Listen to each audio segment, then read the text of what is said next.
অশোক মিত্রের লেখা আপিলা চাপিলা থেকে আমরা 30তম পর্বের প্রথম দিকের কিছুটা অংশ আগের ভিডিওতে পড়েছি।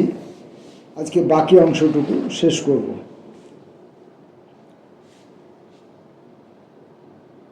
সেই ভুয়ো সঞ্চয় সংস্থার বিরুদ্ধে ব্যবস্থা গ্রহণ করায় উচ্চবিত্ত মধ্যবিত্ত শ্রেণীর অনেকে ক্ষতিগ্রস্ত হয়েছিলেন।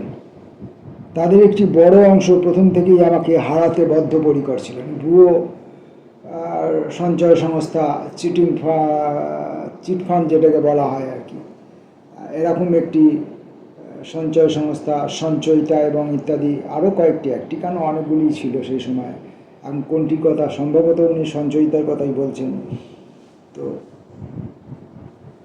এটা বিরুদ্ধে সরকারিভাবে তিনি ব্যবস্থা গ্রহণ করেছিলেন এবং সংস্থাটির যারা চালাতো তারা হাওয়া হয়ে যায় এবং যারা এখানে টাকা নিয়োগ করেছিলেন তারা সব ক্ষতিগ্রস্ত হন এবং ভালো কাজের জন্য খারাপ দায়ভার গ্রহণ করতে হয়।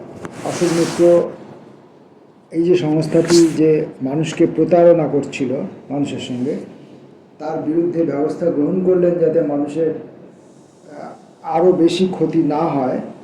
কিন্তু তার ফলে কি হলো না, মানুষ এই যে কাজটির জন্য অশোক মিত্রের উপরেই অসন্তুষ্ট হলেন। যারা তাদের প্রতারণা করছিল তাদের উপর তাদের কোনো আক্রোশ দিয়ে পড়লো না।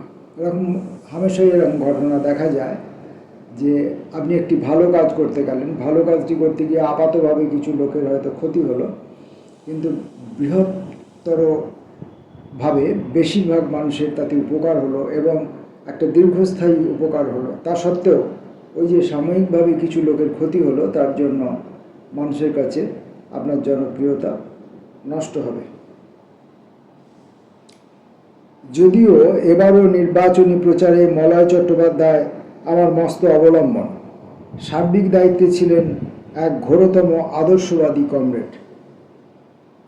সকাল বিকাল স্বেচ্ছাসেবকদের ভোটের প্রচারে পাঠাবার আগে 45 মিনিট বা 1 ঘন্টা ধরে তাদের কাছে তাত্ত্বিক বক্তৃতা দিতেন।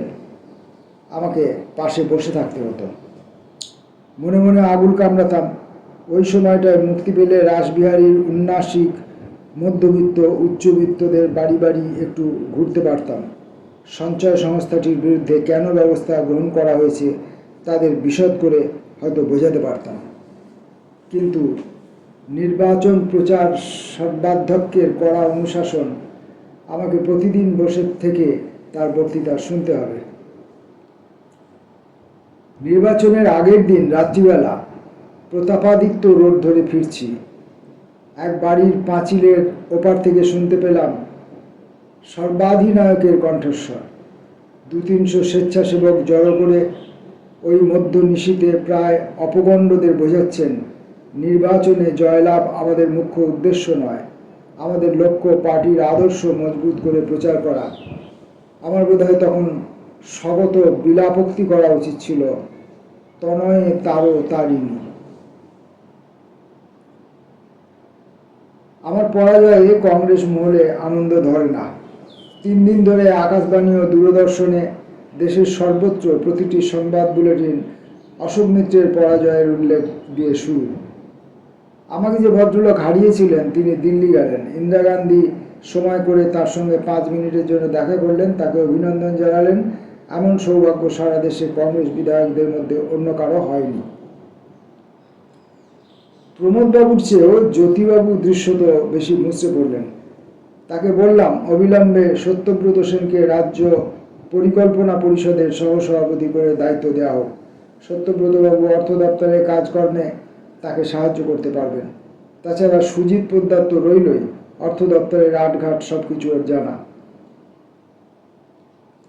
ইন্ডিয়ান স্ট্যাটিস্টিক্যাল ইনস্টিটিউটে যে অধ্যাপনার কাজ 2 মাস করেই ক্ষান্ত দিয়েছিলাম, তাতে ফিরে গেলাম। ইনস্টিটিউটের বাসে চেপে নিত্যদিন বরানগরে। মন্ত্রীগিরি থেকে বেরিয়ে এসে এই আপাত অবসর যাপন ভালোই লাগছে। মধ্যবর্তী 5 বছরে ধনবিজ্ঞানে আরও অনেক এগিয়ে গেছে, ধনবিজ্ঞান আরও অনেক এগিয়ে গেছে, আমার বিদ্যার পুঁজি আরও কমেছে। সুতরাং অনুকম্পায়ী সহযোগীরা আমার উপর তেমন বেশি শিক্ষকতার দায় চাপালেন না। যে লেখালেখির অভ্যাস প্রায় চলে গিয়েছিল তা আবার মক্ষ করা শুরু। সবচেয়ে বড় লাভ, যে বন্ধুরা প্রকৃতির নিয়মে তখনও হারিয়ে যাননি তাদের সঙ্গে ফের চুটিয়ে আড্ডা দেওয়া। রবিবারের প্রভাতী আসরে উপভোগের পাত্র উছলে উঠে মাধুরী দান করতে লাগলো। কয়েক মাস যেতে না যেতেই ফের মর্মান্তিক শোক সংবাদ। জ্যোতিবাবুর সঙ্গে হালকা আড্ডা জমানো সম্ভব, কিন্তু যে বিষয়ে তিনি আলোচনায় এগোতে অনিচ্ছুক তা নিয়ে তাকে বিব্রত বা বিরক্ত করার মতো বাসনা বা প্রবৃত্তি তখনও ছিল না, এখনও নেই। অন্যপক্ষে চারিত্রিক বিন্যাসে প্রমোদবাবুর থেকে আমি শতহস্ত দূরে থাকলেও তার সঙ্গে যে কোনো বিষয় নিয়ে আড্ডা দেওয়া যেত, তর্ক করা যেত, এমনকি তর্ককে ঝগড়ার পর্যায়েও তুলে নিয়ে যেতে কোনো বাধা ছিল না। মহাকরণে যাওয়া নেই, স্ট্যাটিস্টিক্যাল ইনস্টিটিউটে কর্তব্য সমাপনান্তে হাতে প্রচুর সময়, প্রায় আলিমুদ্দিন স্ট্রিটে গিয়ে প্রমোদবাবুর মুখোমুখি হতাম। তার হাতে চুরুটের ধোঁয়া ভেদ করে আমার তর্কবান নিক্ষেপ, সহসা সব কিছু অন্যরকম হয়ে গেল। নভেম্বর মাস, চীন পার্টির আমন্ত্রণে প্রমোদবাবু দেশে গেলেন, আর ফিরলেন না। তার শবদেহ কলকাতায় ফিরে এলো।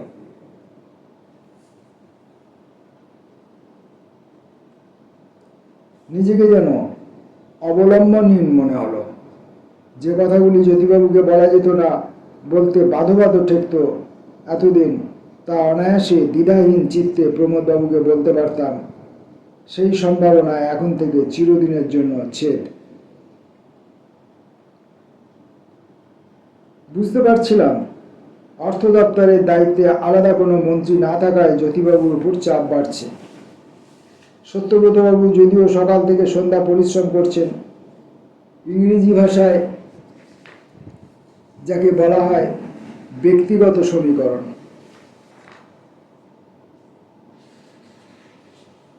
জ্যোতিবাবুর সঙ্গে তার কোনোদিনই ছিল না। আমি জ্যোতিবাবুকে অবাধে যতটুকু বলতে পারতাম, সত্যব্রতবাবুর পক্ষে সেটুকু সম্ভব হতো না। আরও সমস্যা দেখা দিল। 82 সালের শেষের দিকে জ্যোতিবাবু নিজে অসুস্থ হয়ে পড়লেন। সিঁড়ি ভাঙার অসুবিধা এড়ানোর জন্য সেই যে হিন্দুস্তান পার্কের বাড়ি ছাড়লেন, আর কোনো দিন তা ফেরা হয়নি। রাজভবনের প্রাঙ্গণে সরকারি আমলাদের জন্য তৈরি একটি একতলার ফ্ল্যাটে জ্যোতিবাবু উঠে গেলেন। বেশ কয়েক বছর বাদে সেখান থেকে সল্ট লেকের ইন্দিরা ভবনে। যে যাদবপুর কেন্দ্র থেকে 1 বছর আগে প্রার্থী হতে গভীর অনিচ্ছা প্রকাশ করেছিলাম, শঙ্করগুপ্ত সেখান থেকে জিতে বিদ্যুৎ বিভাগের রাষ্ট্রমন্ত্রী। দুরারোগ্য অসুখে তার অকাল মৃত্যুর পর আসনটি ফের খালি। জ্যোতিবাবুর স্বাস্থ্যাবনতির উল্লেখ করে পার্টি থেকে আমাকে ফের উপরোধ, বারবার অসম্মতি জানানো, অনেকেই বললেন অনুচিত। ইন্ডিয়ান স্ট্যাটিস্টিক্যাল ইনস্টিটিউটে অধ্যাপনার ফাঁকে ফাঁকে প্রশাসনিক সংস্কার কমিটির পৌরোহিত্য করছিলাম। কমিটির প্রতিবেদন দাখিল করার কমাস বাদে যাদবপুর থেকে পুনরায় বিধানসভায়, অতএব নির্বাচন প্রার্থী। প্রশাসনিক সংস্কার কমিটির কাজে সোমনাথ চট্টোপাধ্যায় ও একজন অভিজ্ঞ রাজপুরুষ আমাকে সহযোগিতা করেছিলেন। প্রধানত 2টি বিষয়ের প্রতি আমাদের দৃষ্টি নিবদ্ধ ছিল। 1, প্রশাসনিক বিকেন্দ্রীকরণের লক্ষ্যে অবশ্য প্রয়োজন সংস্কারাদির নির্ঘণ্ট নির্দেশাবলী তৈরি করা। 2, প্রশাসনের ঢিলেঢালা প্রক্রিয়াকে কোন কোন পদ্ধতি বা প্রকরণের সাহায্যে দ্রুততর করা সম্ভব তা নিয়ে কিছু নির্দিষ্ট প্রস্তাব পেশ। অন্য কয়েকটি সমস্যা নিয়েও কমিটি কিছু ভাবনা চিন্তা করেছিল।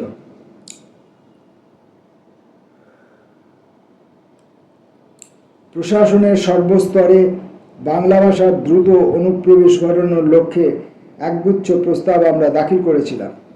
তবে প্রশাসনরূপী গণেশকে নড়ে চড়ে বসানো 4টিখানি কথা নয়, বামপন্থী সরকারের নেতৃত্ব সত্ত্বেও নয়, দ্বার প্রান্তে শুধু যে মাধবীরই মন ঠেকে না তা তো নয়, মাত্র কয়েক মাস আগে বিংশ শতাব্দীর শেষ হব করছে, হঠাৎ কাগজে দেখে চমৎকৃত হলাম আমার 18-19 বছর আগে প্রতি বিভাগে একটি করে অভিযোগ কেন্দ্র খোলার জন্য যে সুপারিশ করেছিলাম তা এতদিনে কার্যকর হচ্ছে। প্রশাসনে বাংলা ভাষার প্রাধান্য এখনো ঠিক কায়েম হয়নি, আর ফাইলের সম্মুখ গতি তাই কি ধাক্কা মেরে দ্রুততর করবার প্রয়াস এমনকি অংশত সফল হয়েছে। কমিটির সচিব একটি বিশেষ ফাইলের ক্ষেত্রে গবেষণা করে দেখিয়েছিলেন পাকা সিদ্ধান্ত নেওয়ার আগে 269 বা 279 বার তা উপরে নিচে ডাইনে বায়ে হেলেছে দুলেছে 3 না 3.5 বছর ধরে। কমিটির পর কমিটি প্রতিবেদন দাখিল করলে কি হয়, ঐতিহ্য টোল খায় না। প্রশাসনিক স্বার্থে মেদিনীপুর জেলা ভাগ করার যে সুপারিশ তখন করেছিলাম তা কার্যকর হলো 19 বছর বাদে। পশ্চিম মেদিনীপুর জেলার ক্ষেত্রে অবশ্য মাত্র বছর 10 লেগেছিল। পশ্চিম দিনাজপুর জেলার ক্ষেত্রে অবশ্য মাত্র বছর 10 লেগেছিল। অন্য একটি সুপারিশ ছিল বিকেন্দ্রীকরণের পাশাপাশি প্রশাসনের গণতন্ত্রীকরণ বিষয়ে রাজপুরুষদের ধরাবাঁধা স্তরবিন্যাস তা কমিয়ে আনার অভিপ্রায়। এইসব সুপারিশই এখন কীটদষ্ট, প্রায় বিস্তৃত, শত ঢুঁড়লেও সেই কমিটির রিপোর্টের কপি সংগ্রহ করা সম্ভব নয়। শুধু আইএএস রাজপুরুষরা নন, যোগ্যতার ভিত্তিতে নিম্নতর বর্গভুক্ত রাজপুরুষদের মধ্য থেকেও বেছে নিয়ে জেলা প্রশাসনের সর্বোচ্চ দায়িত্বে অধিষ্ঠিত করা উচিত। কমিটির এই বিশেষ সুপারিশ রূপান্তরিত হল 21 শতাব্দীর দ্বিতীয় বছরে।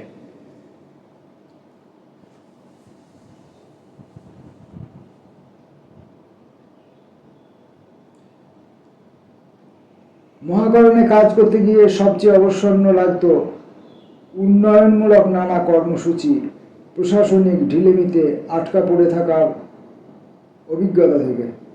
মুখে বিপ্লবের কথা বলি আমরা বামপন্থীরা, অথচ সমাজ ব্যবস্থার বাধ্যবাধকতা মেনে নিয়ে আপাত রূঢ় সিদ্ধান্ত গ্রহণ থেকে প্রায় পিছিয়ে আসে। আরও যা সমস্যা, বিভিন্ন মন্ত্রীরা সংস্কারের জালে আচ্ছন্ন। 79 না 80 সাল এখন ঠিক মনে নেই, পূর্ণ সূর্যগ্রহণ, পৃথিবী নাকি সেই তারিখে প্রলয়ে ভেসে যাবে। সবচেয়ে গলা উঁচু যে শরিকি মন্ত্রীর, তার প্রচণ্ড চাপে মন্ত্রিসভায় সিদ্ধান্ত নেওয়া হলো সেদিন সরকারি ছুটি ঘোষণা করা হবে। পরিমল মিত্র প্রচণ্ড বিরক্তিতে দাবি করলেন এই সিদ্ধান্তে তার অসম্মতি, যেন মন্ত্রিসভার কার্যবিধিতে সুস্পষ্ট উল্লেখ থাকে। তার সঙ্গে আমিও গলা মেলালাম। সমর সেন একদা নাও পত্রিকার পৃষ্ঠায় সম্পাদকীয় মন্তব্য করেছিলেন, যে হারে দেবদেবীর সংখ্যা বৃদ্ধি পাচ্ছে সেই সঙ্গে দেবোত্তর সম্পত্তির পরিমাণ, দেবতাদের জন্য জন্ম নিয়ন্ত্রণ প্রবর্তন অবশ্য সামাজিক কর্তব্য। প্রশান্ত সুর অত্যন্ত কর্তব্যশীল মন্ত্রী। কৌশলগত সুবিধার স্বার্থে রাজনৈতিক দৃষ্টিভঙ্গি বিসর্জন দিতে তিনি আদৌ রাজি ছিলেন না। মন্ত্রিত্বে প্রবেশের প্রথম বছরেই দুটো করণীয় কাজে তার দৃষ্টিক্ষেপ। কলকাতার রাজপথে কিংবা অলিতে গলিতে দুকদম এগোতে না এগোতে শিবরাম চক্রবর্তী, যাকে বলেছিলেন দেবতার জন্ম, যত্রতত্র একটি কুৎসিত খুদে মূর্তি বা নিরেট পাথর বসিয়ে পুজোর ভনিতা করে তা থেকে কোনো ধাপ্পাবাজের পয়সা উপার্জনের ফিকির বন্ধ করতে তিনি প্রাথমিক উদ্যোগ গ্রহণ করলেন। পাড়ায় পাড়ায় কয়েক সপ্তাহ ধরে রাস্তা আটকে সার্বজনীন দুর্গা পূজা বা অন্য কোনো ধর্মীয় অনুষ্ঠানের নামে সাধারণ মানুষের অশেষ অসুবিধা ঘটানোর প্রক্রিয়াটি বিসর্জনের ব্যবস্থা নিয়ে প্রশান্তবাবু উদ্যোগী হলেন। তবে বৃথাই নগর উন্নয়ন মন্ত্রীর তর্জন গর্জন। অচিরে নির্দেশ এলো এসব স্পর্শকাতর ব্যাপারে বেশি না এগোনোই আপাতত ভালো। প্রশান্তবাবু হতাশ, আমরা যারা পাশে থেকে তাকে উৎসাহ যোগাচ্ছিলাম তারাও। এই ব্যাপারটা আমরাও এই বামফ্রন্ট সরকার, 34 বছরের বামফ্রন্ট সরকার যাওয়ার আগেও আমরা আরও প্রকট রূপে দেখেছিলাম। পাড়ায় পাড়ায় রাস্তার মোড়ে মোড়ে শনি মন্দির গজিয়ে ওঠে। যে রাজ্যে 34 বছর ধরে একটা বাম সরকার চলছে, শ্রমজীবী মানুষের প্রতিনিধিত্ব করে, যেখানে মানুষের চেতনা, চৈতন্য, শিক্ষা, দীক্ষা, রুচি, সংস্কার সব কিছু বিজ্ঞানসম্মত হওয়ার কথা, সেখানে রাস্তার মোড়ে মোড়ে শনি মন্দির গড়ে উঠছে। কালী মন্দির তো ছিলই, হঠাৎ সেই সময়টা কিছুদিনের জন্য যেন কালীর দাপট একটু কমে গিয়েছিল, অথবা কালীর দাপট যেমন ছিল তেমনই রইল। শনির দাপটটা হঠাৎ করে নতুন হওয়ায় এবং অধিক সংখ্যক হওয়ায় কালীর দাপটটা হয়তো কিছুটা চোখে পড়ছিল না। তা কালী এবং শনি একসঙ্গে রাজত্ব করতে শুরু করলেন। মানুষ এখন এই দৈবের উপর নির্ভরশীল হয়ে পড়ে কখন? যখন তার শিক্ষা, চেতনা, বিজ্ঞানের উপর বিশ্বাস, যুক্তির উপর আস্থা এ সমস্ত যখন কমে যায়, মানুষ যখন তার রাজনৈতিক দর্শন থেকে পথভ্রষ্ট হয়, তখনই মানুষ এই অলৌকিকতার উপর নির্ভরশীল হয়ে পড়ে বলে আমার বিশ্বাস। তো সেগুলো আমরা দেখেছিলাম, এবং তারপরে পরেই 2011 সালে বামফ্রন্ট সরকারের এই 34 বছরের রাজত্বের হঠাৎ করে অবসান হয়ে যায়।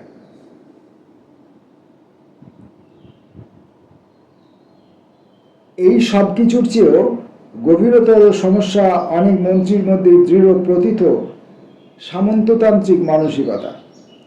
আমি মন্ত্রী, আমি এই বিভাগের দায়িত্বে আছি, আমার দায় দায়িত্ব আমি যেমন খুশি পালন করব, তুমি কোথাকার নটবর হয়ে মাথা গলাতে আসছো? অথচ অর্থ তথা পরিকল্পনা দপ্তরের মন্ত্রী হিসাবে আমার তো একটা স্বাভাবিক শিরোপীড়া, গরিব সরকারের বহু কষ্টে সংগৃহীত পয়সাকড়ি ঠিকমতো ঠিক সময়ে খরচ হচ্ছে কিনা তা দেখা, পরিকল্পনাগত কর্মসূচি প্রতিটি বিভাগে সুসম্পন্ন হচ্ছে কিনা তা নিয়ে সজাগ সতর্ক থাকা, অন্তত আর্থিক ব্যবস্থাপনার ক্ষেত্রে বিভাগীয় কাজকর্মের পারস্পরিক সংযোগ নিবিড় না হলে কী করে বিভিন্ন ক্ষেত্রে আমরা লক্ষ্যমাত্রা সুষ্ঠু পূরণ করতে পারব, পূরণ করে অন্যান্য রাজ্যের জন্য দৃষ্টান্ত স্থাপন করতে পারব, যে দৃষ্টান্তে উদ্বুদ্ধ হয়ে সারা দেশের মানুষ বামপন্থার দিকে ঝুঁকবেন। একটু মজাই লাগতো আমার। বন্ধুভাবে হয়তো কোনো মন্ত্রীকে পরামর্শ দিতে গেলাম তার বিভাগের ফিতে বাঁধন কি করে সামান্য আলগা করা যেতে পারে, অর্থ পরিকল্পনা দপ্তরের সঙ্গে নিবিড়তর সংযোগে প্রশাসনিক প্রক্রিয়া কি করে দ্রুততর করা সম্ভব। আমার সদিচ্ছা তো পূর্ণ হতোই না, বরঞ্চ উল্টো ফল হতো। মন্ত্রীরা অসহযোগিতার মাত্রা আরও বাড়িয়ে দিতেন। মানিকবাবুর পুতুল নাচের ইতিকতার একটি উপকাহিনী মনে না পড়ে পারত না। শশী ডাক্তারের পিতৃদেব গোপাল দাস শাঁসালো জোরদার মহাজন, বাড়িতে অনেক দুস্থ আত্মীয় স্বজনের ঠাঁই। শশী লক্ষ্য করেছে এক আশ্রিতা আত্মীয়া তার শিশু সন্তানটির উদরে খুব বেশি পরিমাণে ভাত ঠেসতে ব্যস্ত। চিকিৎসকের মনস্কতা নিয়ে শশীর পরামর্শ, পিসি ওকে অত ভাত খাইও না, পেটে পিলে বাড়বে। পিসির তৎক্ষণাৎ স্বগত মন্তব্য, দেখেছ আমরা অসহায় আশ্রিত বলে কি হেনস্থা, মাছ মাংস নয়, পরমান্ন নয়, জোটে তো সামান্য কাটি ভাত, তাতেও বড়লোক আশ্রয়দাতার বুক পোড়াচ্ছে। ফলের মধ্যে হলো পিসির ছেলেকে আরও বেশি করে ভাত খাওয়াতে লাগলেন। সহযোগী অনেক মন্ত্রীকে ভালো করে সুপরামর্শ দিতে গিয়েও আমারও অনুরূপ অভিজ্ঞতা। 5 বছর এ সমস্ত অসুবিধার পীড়নে ভুগেছি। মনে মনে শপথবদ্ধ ছিলাম দ্বিতীয়বার মন্ত্রী হলে প্রশাসনিক ব্যবস্থায় অন্তত অর্থনৈতিক ক্ষেত্রে পারস্পরিক সংযোগ যে করেই হোক সংহততর করতে হবে। প্রমোদবাবু জ্যোতিবাবুকে রাজি করিয়ে একটি দুটি জরুরি পদক্ষেপ নেওয়ার চেষ্টা করব। নির্বাচনে হেরে গেলাম, কয়েক মাস বাদে প্রমোদবাবু প্রয়াত, মনের ইচ্ছে মনেই থেকে গেল। যাদবপুর থেকে জিতে যখন মন্ত্রিসভায় পুনঃপ্রবেশের তারিখ অত্যাসন্ন, মনের প্রকোষ্ঠে আরেকবার নাড়া দিল সেই ইচ্ছা। দলের রাজ্য সম্পাদক ও জ্যোতিবাবুকে ব্যাখ্যা করে বললাম আমি কি চাইছি, কেন চাইছি। বুঝতে পারলাম জ্যোতিবাবুর সায় নেই। তার বিবেচনায় বিভিন্ন বিভাগের কাজকর্মের মধ্যে সংযোগ গড়ানোর দায়িত্বে মুখ্যমন্ত্রী তো আছেন, সেই দায়িত্ব আমার প্রস্তাব মতো কেন আলাদা করে অর্থ ও পরিকল্পনা দপ্তরকে দেওয়া হবে, তাতে সংযোগ সাধন মাথায় উঠবে, বিসংবাদ বিদ্রোহী বেশি আশঙ্কা। বিভাগীয় মন্ত্রীরা চটে যাবেন। অর্থ ও পরিকল্পনা দপ্তরকে এমনিতেই এই সংযোগ স্থাপনের দায়িত্ব নিতে হয়, স্পষ্ট করে উল্লেখ থাকলে সমস্যা একটু কমবে। এই ব্যাখ্যা জ্যোতিবাবুকে সন্তুষ্ট করতে পারল না। তিনি অবশ্য মুখ্য সচিবের আপত্তিকর কথা বললেন না, যিনি নাকি বলেছিলেন আমি যে প্রশাসনিক সংস্কারের কথা বলছি তা চালু করতে গেলে মন্ত্রিসভার নিয়মাবলী খোলনলচে পাল্টাতে হবে। তর্ক জুড়তে পারতাম, মন্ত্রিসভায় একটি সংশোধনী প্রস্তাব গ্রহণ করেই তা করা যায়, কিন্তু জ্যোতিবাবুর অসম্মতি বুঝে দ্বিরুক্তি না করে ফের শপথ গ্রহণ করলাম নিছক অর্থ পরিকল্পনা মন্ত্রী হিসাবেই। এবার আবগারি বিভাগের দায়ও রইল না। আসল লোকসান যা হলো, আমার অনুপস্থিতিতে সত্যব্রত সেনের কাজের চাপ অনেক বেড়ে গিয়েছিল। তিনি স্পষ্টতই হাঁপিয়ে উঠেছেন। সত্যবাবু আর মহাকরণে থাকতে রাজি হলেন না, পার্টির কাজে ফিরে গেলেন পুরো সময়ের জন্য। তবে আমি যেমন আলস্যের ভেলায় দিনের পর দিন কাটিয়ে দিতে পারি, কোনো কাজ না করে স্রেফ আড্ডায় মজে গিয়ে সময়ের অপচয় করতে বিবেক বাঁধে না। দায়িত্ব ঘাড়ে এসে পড়লে 16-18 ঘন্টা কাজে লেগে থাকতেও কোনো সময়ই পিছু পা হই না। ইতিমধ্যে প্রশাসনিক অভিজ্ঞতা একটু বেড়েছে, প্রশাসনিক সংস্কার কমিটির কর্মসূত্রেও আত্মবিশ্বাসও বেড়েছে। কেন্দ্র রাজ্য সম্পর্ক পুনর্বিন্যাসের গদা ঘুরিয়ে কেন্দ্রীয় সরকারকে ঘায়েল করবার আগ্রহে সত্তা চেতনা নিষ্পিস করছে। পুনর্বার মন্ত্রীরূপে শপথ নেওয়ার কয়েক সপ্তাহের মধ্যেই রাজস্ব সংগ্রহের লক্ষ্যে একগুচ্ছ কর সংশোধনের প্রস্তাব বিধানসভায় মঞ্জুর করিয়ে নিলাম। অন্যতম লক্ষ্য ছিল খনিজ পণ্যাদি থেকে রাজস্ব সংগ্রহ বাড়ানো। সংবিধানের অনুশাসন, ভূগর্ভস্থ খনিজ পদার্থের উপর রাজ্যগুলির কর বসাবার অধিকার নেই। উত্তোলিত খনিজ বাবদ কেন্দ্রীয় সরকার রয়্যালটি নির্ধারণ করবে, তা থেকে বাঙালির কিছু প্রাপ্য মিলবে। সাধারণ মূল্যমান চড়ছে, কয়লা লোহার দামও ঊর্ধ্বগামী, অথচ রয়্যালটি বাড়াবার ব্যাপারে কেন্দ্রের কোনো উদ্যোগই নেই। যথাযোগ্য প্রাপ্য থেকে যেন ইচ্ছে করেই আমাদের বঞ্চিত করা হচ্ছে। অন্যদিকে তৈল উত্তোলনের ক্ষেত্রে অসম ও গুজরাটের সরকারের প্রাপ্য রয়্যালটির মাত্রা বহুগুণ বাড়িয়ে দেওয়া হয়েছে। আমরা শুধু বঞ্চিতই নই, এক পেশে আচরণেরও শিকার। বিষয়টি নিয়ে বিহার ও উড়িষ্যার অর্থমন্ত্রীর সঙ্গে আলাপ হলো। তারা একটু ধর্মভীরু মানুষ, পশ্চিমবাংলার সঙ্গে গলা মেলাতে তাদের রাজনৈতিক অসুবিধা ছিল। উভয় রাজ্যেই তখন কংগ্রেসী মন্ত্রিসভা। এই অবস্থায় অতিরিক্ত রাজস্ব সংগ্রহের স্বার্থে বিশেষ একটি কৌশল অবলম্বনে বাধ্য হলাম। খনির উপর রাজ্য সরকারগুলির কর বসানোর সাংবিধানিক অধিকার নেই, কুচপরোয়া নেই। যেহেতু ভূমি ও ভূমি সংস্কার রাজ্যের এখতিয়ারে, খননযোগ্য ভূমির উপর ঢালাও উন্নয়ন শুল্ক আরোপের প্রস্তাব বিধানসভায় উপস্থাপন করা হলো। সঙ্গে সঙ্গে তা মঞ্জুরও হয়ে গেল। রাজস্ব সংগ্রহের একটা নতুন উৎস এখন থেকে উন্মুক্ত। রয়্যালটি থেকে যে যৎসামান্য উপার্জন হতো, এই সূত্র থেকে সংগ্রহের সম্ভাব্য পরিমাণ তার চেয়ে ঢের বেশি। কেন্দ্রীয় সরকার আমাদের এই নবব্যবস্থা সংবিধান বহির্ভূত দাবি করে সুপ্রিম কোর্টে মামলা রুজু করেছিলেন, সে মামলা টেকেনি। পশ্চিমবাংলাকে জব্দ করবার উদ্দেশ্যে কেন্দ্র কর্তৃক তখন সিদ্ধান্ত ঘোষণা করা হলো, যে রাজ্য খনিজ জমির উপর উন্নয়ন শুল্ক বসাবে তাদের আর কয়লা থেকে প্রাপণীয় রয়্যালটি দেওয়া হবে না। আইনজ্ঞ নই, তবু আমার দৃঢ় ধারণা এই সিদ্ধান্তটিও সুপ্রিম কোর্টের বিচারে খারিজ হতে পারত।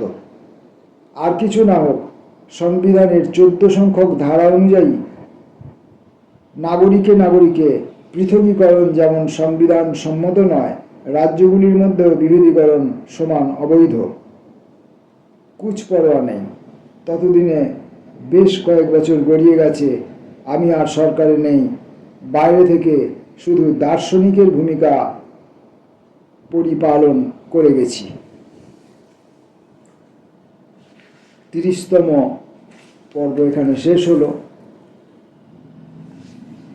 আজকের মতো আপাতত আপিলা চাপিলার পাঠ পর্বও এখানে শেষ হলো। নমস্কার।